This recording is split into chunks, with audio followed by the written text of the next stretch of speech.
இன்றைக்கி வந்து நான் மஷ்ரூம் பிரியாணி பண்ண போகிறேன். என் பொண்ணும் பையனுக்கு வந்து மஷ்ரூம்னால் ரொம்ப பிடிக்கும். ஸோ அதனால் சரி இன்றைக்கி மஷ்ரூம் பிரியாணி பண்ணலான்னு ஆரம்பிச்சிருக்கேன். இதில் வந்து ஃபஸ்ட்டு நல்லா எண்ணெய் காஞ்ச உடனே நம்ம வந்து மசாலா ஐட்டங்களெல்லாம் பட்டை, லவங்கம், அன்னாச்சிப்பூ, பிரிஞ்சி எல்லாம் போட்டு 3 மிளகாய், பச்சை மிளகாய் 3 மிளகாய் போட்டுறணும். போட்டு கொஞ்சம் அதை அப்படியே பொரிஞ்ச உடனே நீல வாக்கில் கட் பண்ண வெங்காயத்தை நான் 2 வெங்காயம் கட் பண்ணி வச்சுருக்கேன்.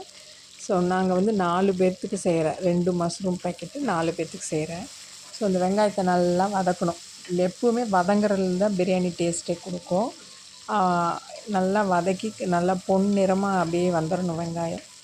ஸோ நல்லா பாருங்கள், நல்லா வதக்குது. கொஞ்சம் இதுக்கு வந்து நான் நெய்யும் 2 ஸ்பூன் விட்டேன், ஆயில் விட்டேன். கொஞ்சம் அளவாக கொஞ்சம் அதிகமாக இருக்கிற மாதிரி இருக்குது. கொஞ்சம் ஆயில் விடணும், அப்போ தான் கொஞ்சம் டேஸ்ட் வரும். ஸோ நல்லா வதங்கணும். பாருங்கள், இப்போ நல்லா கண்ணாடி பதம் வந்துருச்சு.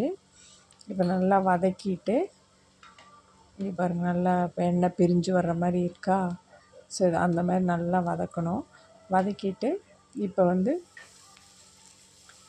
கொஞ்சம் சால்ட்டு வேணால் லைட்டாக போட்டுக்கலாம், அப்போ நல்லா வதங்கும். நல்லா வதக்குங்க. இப்போ தக்காளி வந்து நான் 2 தக்காளி போட்டிருக்கேன். ஸோ நல்லா பழுத்த தக்காளியாக இருந்தால் நமக்கு சீக்கிரமாக வதங்கிடும், நல்லா கலரும் கொடுக்கும். இப்போ தக்காளி போட்டுட்டு கொஞ்சம் நம்ம சால்ட்டு போட்டுக்கணும். அப்போ சால்ட்டு போட்டிங்கன்னா சீக்கிரமாக கொஞ்சம் வதங்கும் நல்லா. ஸோ தேவையான அளவு சால்ட்டு போட்டுக்குங்க. இப்போ அளவாக போட்டுக்குங்க, பின்னாடி பத்தலைன்னா நம்ம போட்டுக்கலாம். ஸோ நல்லா வதக்கணும். இப்போ பாருங்கள், நல்லா வந்து நல்லா அப்படியே வந்து அப்படி தக்காளியே காணாமல் போகிற அளவு நம்ம நல்லா வதக்கணும். அந்த தக்காளியை அப்படியே வந்து கரண்டி வச்சு நம்ம கொஞ்சம் மசிச்சும் விட்டோன்னா சீக்கிரமாக வதங்கிடும். இங்கே பாருங்கள், நல்லா வதங்கிட்டு வருது. நல்லா வதங்குதா பாருங்கள், இப்படி கலர் கொடுக்குது பார்த்தீங்களா? நல்லா நான் அப்படியே கரண்டியில் கொஞ்சம் கொஞ்சம் அதை வந்து கட் பண்ணி விடுறேன். நல்லா கலரு தக்காளி பழமாக இருந்ததுன்னா நமக்கு நல்லா வந்து கலர் கொடுக்கும். கொஞ்சம் காய் தக்காளியே இருந்ததுன்னா அது அவ்வளோவா மசியாது, கலரும் வராது. இப்போ பாருங்கள், நல்லா கலர் வந்துடுச்சு. இப்போ வந்து நம்ம புதினாவும் கொத்தமல்லியும் க்ளீன் பண்ணி வச்சுருக்கேன், அது ஒரு கைப்பிடி அளவு போட்டுக்கலாம். அதுவும் வதங்கணும். இஞ்சி பூண்டு பேஸ்ட் வந்து நான் சொல்ல மறந்துட்டேன். ஆனியன் வதங்கின உடனேவே நான் போட்டு அதையோடு சேர்த்துட்டு அதுக்கப்புறம் தான் நான் தக்காளி போட்டேன். ஸோ இப்போ 2 பேக்கெட் மஷ்ரூம் க்ளீன் பண்ணி கட் பண்ணி வச்சுருக்கேன், அதையும் சேர்த்திக்கலாம். எண்ணெய் பிரிஞ்சு வரும்போது சேர்த்திக்கலாம். மஷ்ரூமில் எப்பவுமே வந்து அதுவே தண்ணி விடும், நல்லா வந்து தண்ணியாக வரும். அதனால் வந்து நம்ம அளவான தண்ணி சேர்த்துக்கணும். பாருங்கள், மஷ்ரூம் போட்டு நல்லா வதக்கணும்.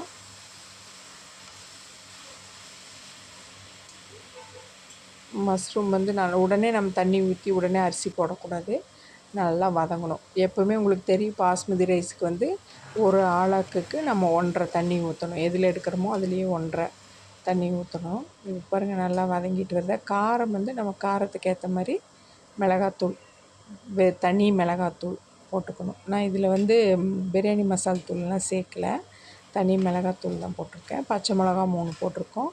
அதுக்கு தகுந்த மாதிரி காரம் பார்த்து போட்டுக்கங்க, உங்களுக்கு தகுந்த மாதிரி. இதுவும் நல்லா எண்ணெய் பிரிஞ்சு வர வரைக்கும் நீங்கள் வதக்கணும். அப்பப்போ வதக்கி விடுங்க. இப்போ தயிர் வந்து நல்லா கெட்டி தயிராக 1 ஸ்பூனோ ஒரு 2 ஸ்பூன் 1.5 ஸ்பூன் போடுங்க. அப்போ தான் வந்து நமக்கு வந்து சாதம் வந்து அப்படியே வரன்னு வராமல் சாஃப்டாக வரும். அதுக்காக தான் தயிர் சேர்க்குறது. இப்போ பாருங்கள், நல்லா வதங்குதா?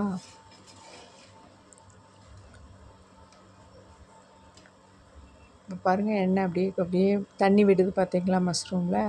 இந்த தண்ணி விட்டு அப்படியே எண்ணெய் பிரிஞ்சு வரும். ஸோ இந்த ஸ்டேஜில் நம்ம என்ன பண்ணணும் அப்படின்னா, இப்போ சால்ட்டு பத்தலைன்னா கொஞ்சம் சால்ட்டு போட்டுங்க. எனக்கு கொஞ்சம் பத்தலை, அதனால நான் சால்ட்டு கொஞ்சமாக போட்டேன். பாருங்கள், நல்லா வதங்குதா?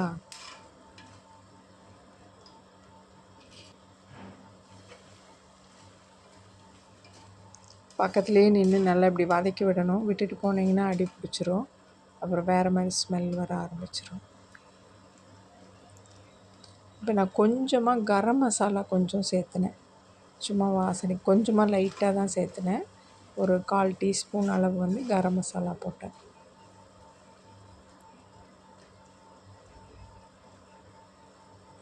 வதங்கிட்டே இருக்கட்டும். நீங்கள் அதுக்குள்ளே அரிசியெல்லாம் கழுவி ரெடி பண்ணி எடுத்துக்கலாம். ஸோ இப்போ அரிசி போட்டுடலாம். நான் இந்த டைம் வந்து எப்போவுமே இண்டியா கேட்டில் வந்து கிளாசிக் வாங்குவேன். ஆனால் இப்போ வந்து நான் லூஸில் வாங்கின அரிசி தான் இது. அதனால் 20 மினிட்ஸ் நான் இந்த அரிசி வந்து ஊற வச்சேன். அதனால் ஒரு 3-4 டைம்ஸ் வந்து நல்லா வாஷ் பண்ணிட்டேன். ஏன் அப்படின்னா அந்த அரிசி நல்லா வாஷ் பண்ணலைன்னா அதில் இருக்கிற அந்த கஞ்சி இது வந்து என்னாகும்னா ரைஸ் வந்து உதிரியாக வராது. ஸோ அதனால் நல்லா அதை வந்து ரொம்ப கையில் அழுத்தி இது பண்ணக்கூடாது, உடஞ்சிரும். இங்கே பாருங்கள் தண்ணி இப்போ நம்ம அளவு பார்க்குறதே இந்த மாதிரி பார்த்தா போதும். அரிசியும் தண்ணியும் லைட்டாக வந்து ஒன்றுக்குள்ள ஒன்று இது மாதிரி இருந்தால் போதும். இப்போ நல்லா இப்போ சால்ட்டு கரெக்டாக இருக்கான்னு பார்த்துங்க. ஒரு லெமன், எதுக்கு இந்த லெமன்னா அரிசி ஒட்டாமல் உதிரி உதிரியாக வரும். ஸோ அதுக்காகத்தான் லெமன் ஒரு இது பிழிஞ்சு விட்டுட்டேன். இப்போ நீங்கள் வந்து சால்ட்டு பார்த்துட்டு குக்கர் மூடி போட்டு மீடியம் ஃப்ளேமில் கரெக்டாக 7 to 8 மினிட்ஸ் வைக்கணும்.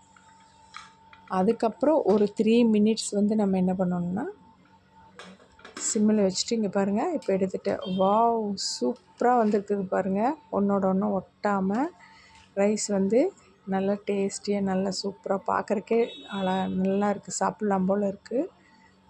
So super biryani ready. Thank you.